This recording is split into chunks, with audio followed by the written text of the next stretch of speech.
the session.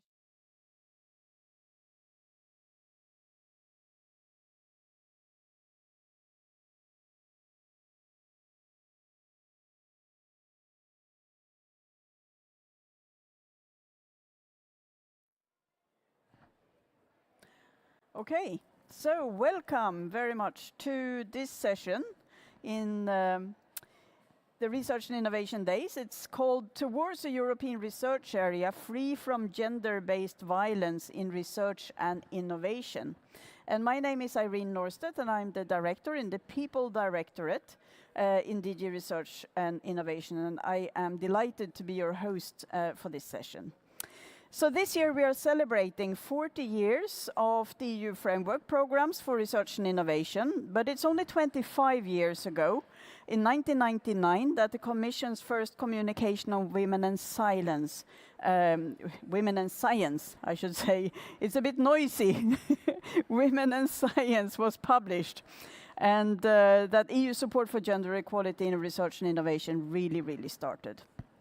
And this support has increased over the successive framework programs, and gender equality was set as a key priority in the European research area, the ERA, our common policy framework. Yet one issue has remained particularly underaddressed and underestimated until recently, and that is gender-based violence in academic and research organizations. And at a time when the EU is finally acceding to the Istanbul Convention on Preventing and Combating Violence Against Women and Domestic Violence, and about to adopt a directive on the same matter, it is high time that we address this issue in the research and innovation sector, jointly with member states and stakeholder organizations and in collaboration with international partners. We're lucky today to have three speakers at the forefront of policy development and support in this issue. So first to my left here, I have Marcela Linkova, who is heading the Center for Gender and Science at the Czech Academy of Sciences. And she is the co-chair of the subgroup of the ERA Forum dedicated to Action 5 of the ERA policy agenda, and this one deals with gender equality and inclusiveness, and she also chairs its task force on gender-based violence. Then we have Fredrik Bondestam, who is the director of the Swedish Secretariat for Gender Research at the University of Gothenburg, and also a member of Action 5 Task Force of Gender-Based Violence. And both of them have been partners in a very pioneering Horizon 2020 project called Unisafe, on gender-based violence in academia and research in the EU, and they are also partners in the Horizon Europe project, which is called Gendersafe, which actually kicked off only last week, I think. And finally, online, we have Rhonda J. Davis, who is joining us online from Washington, D.C., and she is heading the U.S. National Science Foundation's Office of Equity and Civil Rights, and she will share with us the federal agency's policies. So welcome to all three of you. The session is quite ambitious because in 30 minutes we will have the three speakers, and we will also have a couple of Slido questions. So I will ask each one of the speakers to try to be very mindful of the time.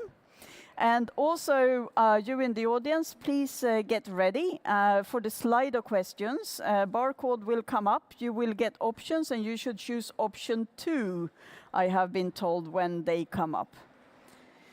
Right, so without further ado, I think it's time to start. And Marcela, okay, over to you. Thank you very much for the introduction, and good afternoon, everyone. It's really a joy to be here. So for me, the issue of gender-based violence has always been extremely important. And in 2017, I had the honor of serving as the chair of the Standing Working Group on Gender in Research and Innovation, which was an advisory body to the ERA committee. And in 2018, I was really happy that our group agreed to have as the main topic for that year sexual harassment and gender-based violence, and do a first mapping of policies. So our report was published in 2020 and concluded, and now I quote, "Gender-based violence in academia is an under-recognized issue and an underdeveloped field of knowledge in the European research area. There is a prominent lack of relevant policies, regulations, responsible authorities, and up-to-date data, and only a few countries introduced cohesive measures and activities. Not a good picture. So here comes the Commission to address the lack of knowledge. And with this comes the Unisafe project, the results of which Fredrik Bondestam will present shortly. Next, Slovenia holds the presidency of the Council of the EU, and one of its priorities is gender equality. And this is the reason we have the incredibly important Ljubljana Declaration on Gender Equality, and gender-based violence is one of the 6 priorities addressed in the Ljubljana Declaration, referring back to the findings of the Standing Working Group. The Ljubljana Declaration is the framework for promoting gender equality and fostering inclusiveness in the current policy agenda. And I was very happy that the Czech Republic, my home country, agreed to have gender-based violence as its topic to kick off the new European research area under its presidency in 2022, and then Spanish presidency followed the suit in 2023. So this gets us to the current framework and the ERA Forum subgroup on inclusive gender equality. And for the past 6 months, we have worked on an EU baseline strategy for a zero-tolerance code of conduct to counteract gender-based violence. This EU baseline is organized along 3 pillars: commitment, action, and accountability. So what I consider extremely important is that the baseline recognizes the issues of power and hierarchies at the center of gender-based violence, addresses the continuum of violence, and stresses the need for victim-centered and trauma-informed approach. And to anyone who works on the issue of gender-based violence, this will sound normal, but I will tell you that at the policy level, this is a huge, huge step forward. In terms of action, the baseline calls for having comprehensive policies, working in partnerships, putting in place continued monitoring of prevalence and incidence data, taking preventative action, allocating time and resources, and having support structures for victims and survivors. And there's more. For accountability, the baseline calls for openly publishing and communicating information, having clear reporting procedures, senior level responsibility, well-equipped case managers and investigators, clear roles and responsibilities.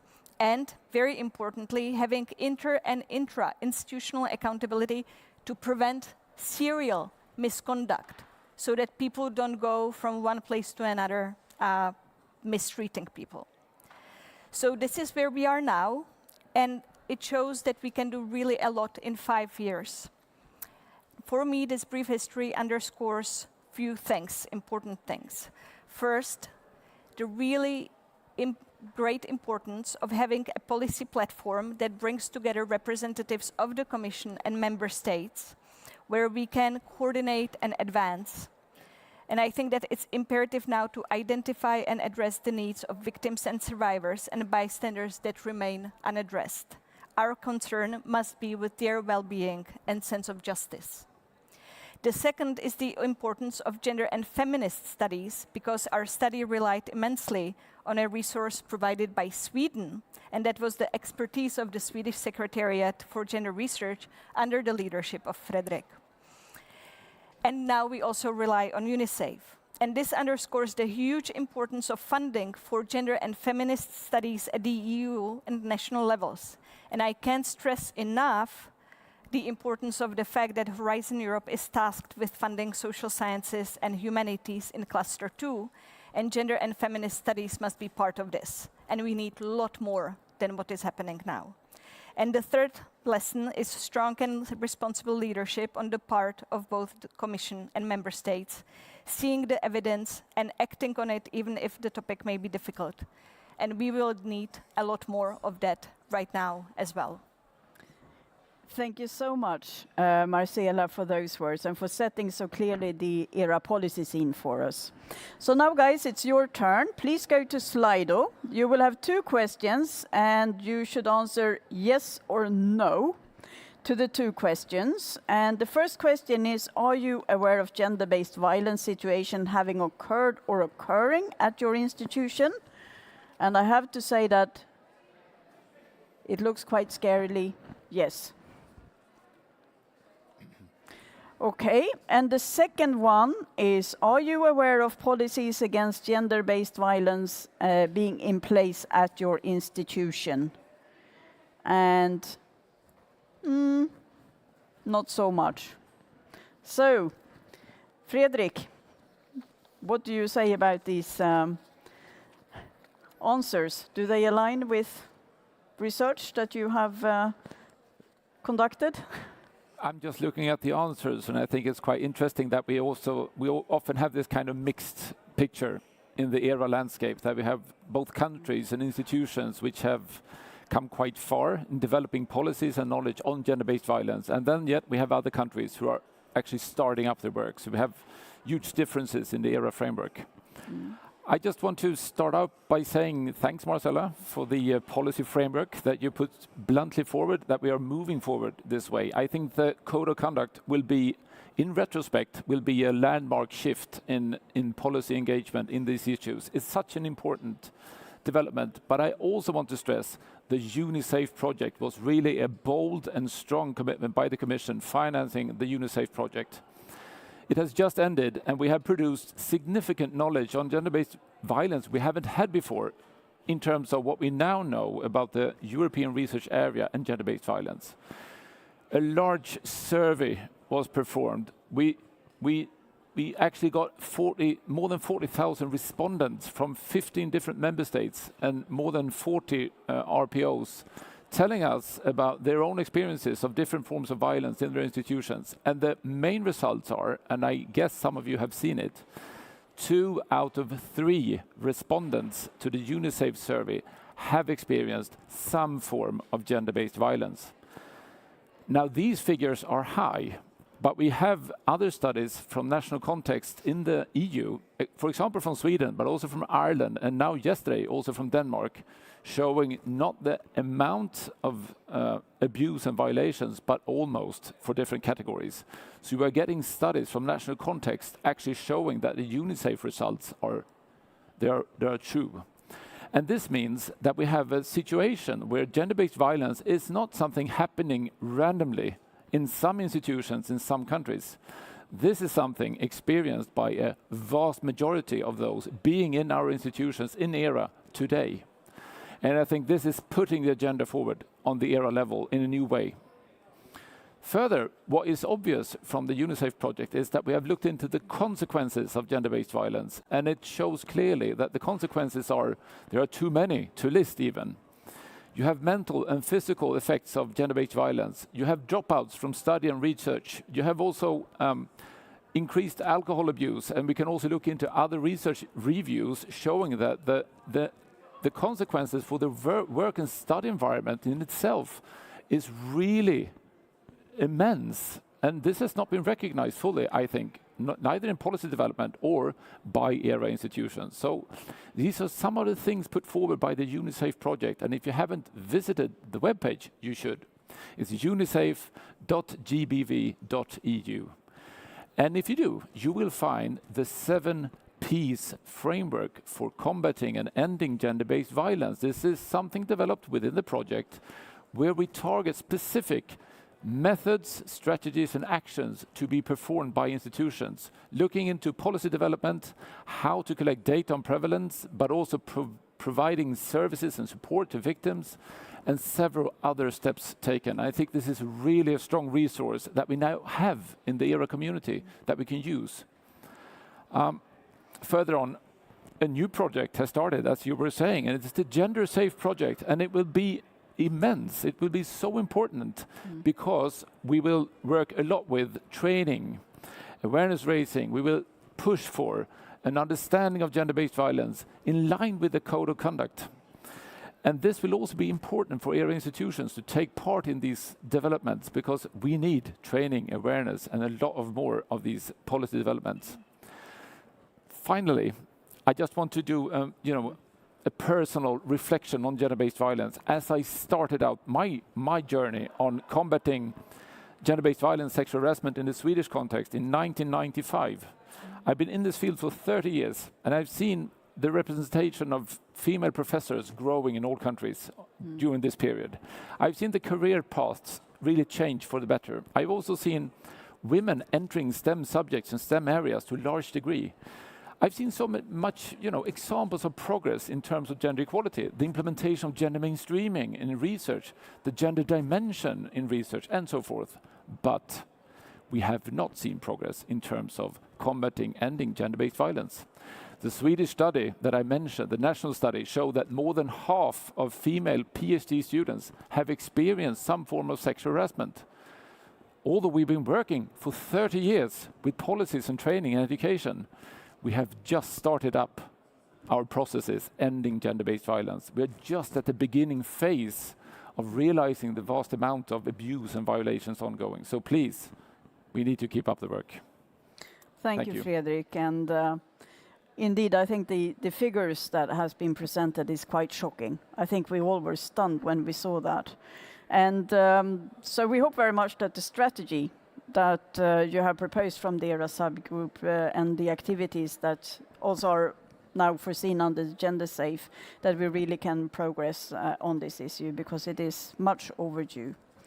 But it will now be interesting to hear what's happening outside the EU. And in one country, one research funder in particular seems to be leading the way at the international level, and this is the National Science Foundation in the United States. So, Rhonda, you're online. I hope you can hear us, and we are very much looking forward to learn a few things from you. So, over to you.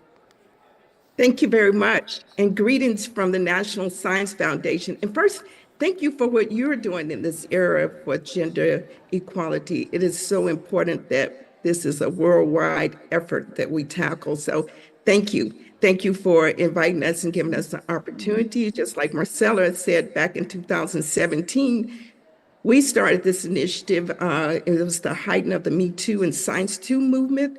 And we put our heads together, a really solid team here at the National Science Foundation that would met with all kinds of groups, organizations. We met with individuals on opposite and opposing sides. We think it's very important to get all those opinions when you're trying to make major change. And we came up with a term and condition, which is a notification tool. It is not to actually adjudicate a matter. It's to notify us so we can feel comfortable that the science that we're funding, that the university is taking appropriate steps to address. And what are we looking for when they have to notify us if PI or co-PI has a finding or has been put on administrative leave or some kind of administrative action in violation of their individual code of conduct?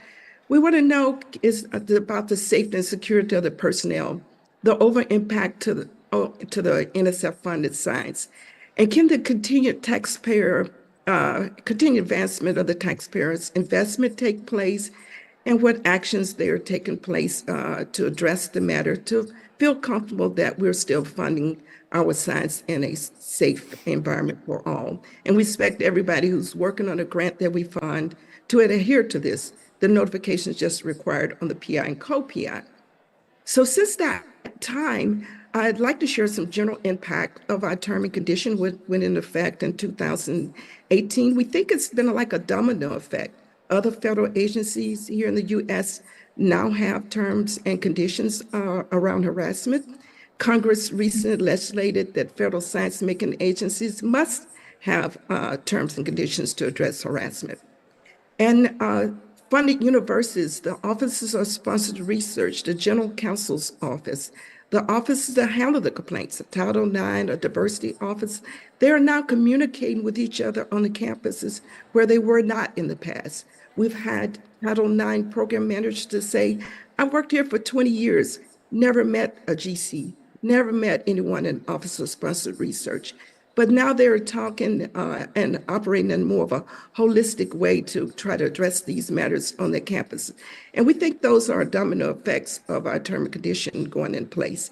Since that time, we have established a conference term and condition, a travel policy, postdoctoral fellowships, small business innovation and research, RE, residential experiences for undergrads, a field safety plan, that's a certification plan that if you get funds to do science in the field, you must certify that you have a plan in place that's to address safety and being inclusive to all. And we also are now piloting field safety plan where we are looking at the plans that they have to make sure they pass a rigorous merit review process, and that's in the piloting phase. The CHIPS and Science Act of 2022 has congressional mandates, and one is to create a working group that task force that address sexual harassment in science across all the federal science research grant-making agencies. I co-chair that working group, and we're working to look at addressing this in a federally wide coordinated way. So it's not just silos working on the issue. And to hone in on international engagement, this is very important to us. We've been actively engaged with UKRI since 2018 with their forum. We went to Chile in 2018, Amsterdam 2019. We did the Winter 2020 roundtable. We were in Stockholm, Sweden, and Prague, and Czech in November 2022. Vanova came and met with us here at headquarters in March of 2023. We went to Vienna, Austria in 2023. We also did UKR, the Office of Students, University UK, British Antarctica Survey. In September 2023, we did the Gender Action Plus workshop in Milan, Italy in 2023, and numerous virtual events like what we're doing now. What are some of the challenges that we found since we put our term condition in place? We're doing preliminary evaluations. We plan some long-term evaluations once we get a larger number. But we've noticed that none of our minorities serving institutions that receive funds, which some factors could be the dollar amount of funds they're receiving, maybe not, but we're not receiving notices. We're concerned about that. We want to know why and get a better understanding of that. From our travel policy, we're learning that they have plans in place how to address, but are they working? We had a couple of instances where they did not work. Going forward, we're looking at possibly trying to design an anti-harassment program, and it's for external delivery. How are we delivering programs? Are there things that we can do to mitigate or eliminate the potential or environments for harassment to take place? We're looking at restorative practices, community circles. Sometimes there are instances where the two parties are no longer in these locations and field sites like Antarctica, but the environment is still not settled in a healthy way because of what they heard happen or knew that happened. So we want to see, can we restore those to healthy science research environments? We're heavily involved in international collaborations. We're doing one with Vanova right now, where we want to incorporate in the science MOUs elements around gender harassment and what are both countries going to do to address it. And we're going to meet the countries where they are. We know everybody's not at the same location. And we're doing one right now with Sweden. We're doing some with the AI there. And this just shares real high level some of the things we're working on, and it concludes my presentation. And I'm very happy to be here. Thank you so much, Rhonda, and for sharing this experience with us. And also thank you for being an open and also in, with the collaboration, because this is really a global endeavor, as you're saying, because really, really important. So we have a few minutes left here. So I would like to ask you all a little bit about the reflections of, what do you think are the most important things to do next, and what would you like the audience here to have as take-home messages, and what could each and every one of us actually do in this field? And maybe I start backwards, so Rhonda, I start with you. Yeah, sure. I think what we're doing, collaborating like this, is so important because different entities are at different places, and we're able to leverage and learn from each other even though we started out in 2017 and out with the first term and condition, we do not have all the answers. This is something that we are looking forward to steal with zeal from others. Anything that's working that others are able to share. And we think that is really important for all of us that are working in this area, whether you're sitting in the audience, if you're in a position, or you're just one who have had some experiences or know of others. I think collaborating and committing to having dialogues with individuals to move the needle is so, so important. Thank you. Fredrik? Yeah, I prepared one, but I have got three, and I do them Go for quickly, it. right? So You can do all three. And one is in line with your ideas, Rhonda, that we need collaboration. We need to, make sure that institutions collaborate, also with research funders, but also with national authorities in national context. We need to have a common approach, a common understanding, and a common ambition to end gender-based violence. Otherwise, we will end up in the situation that we've been in, that single institutions, they protect their reputation by not saying they have problems. And this is creating a culture of silence that is devastating for those being abused. So that will be my first idea, I think. But then secondly, we need to shift our focus clearly to holding perpetrators accountable for their actions. We need to move the policy agenda even further on this issue, and we need sanctions on perpetrators and institutions not taking care of the problem. So this would be my second idea to just, send with all of us. And then finally, I'm disappointed still. I love the era, I love the EU, I love the Commission, but I'm disappointed by the priorities.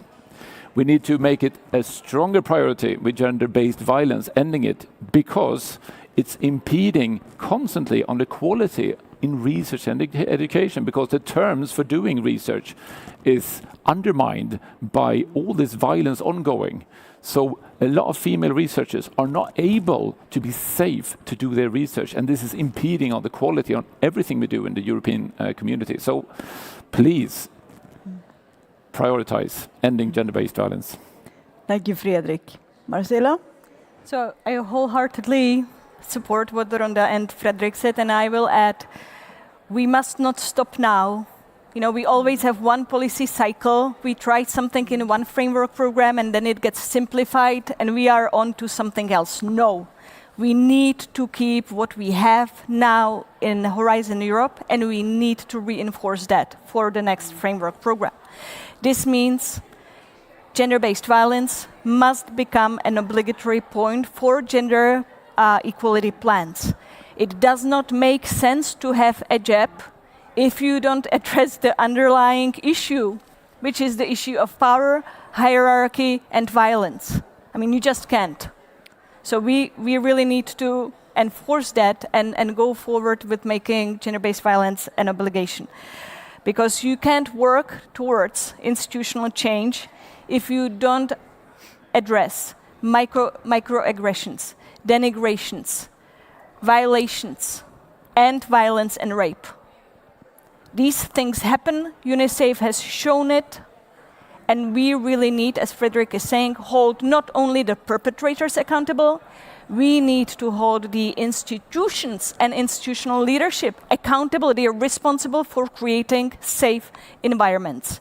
And we can have leadership without that responsibility, and it's also for policymakers to hold leaders of universities and research organizations accountable for safety.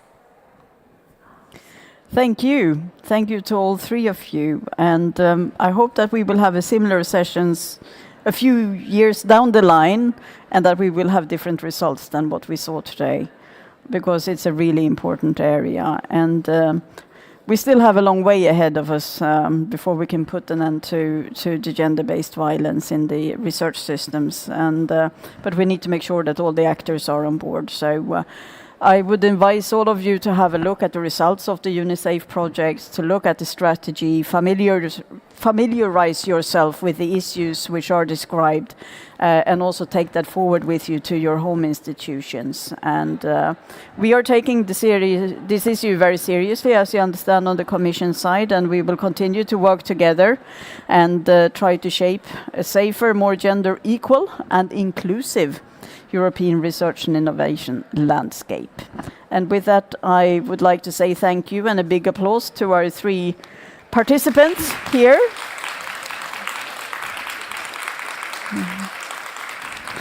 And I wish you all a very good end of the R&I days. Thank you for coming to the session, and have safe travels home.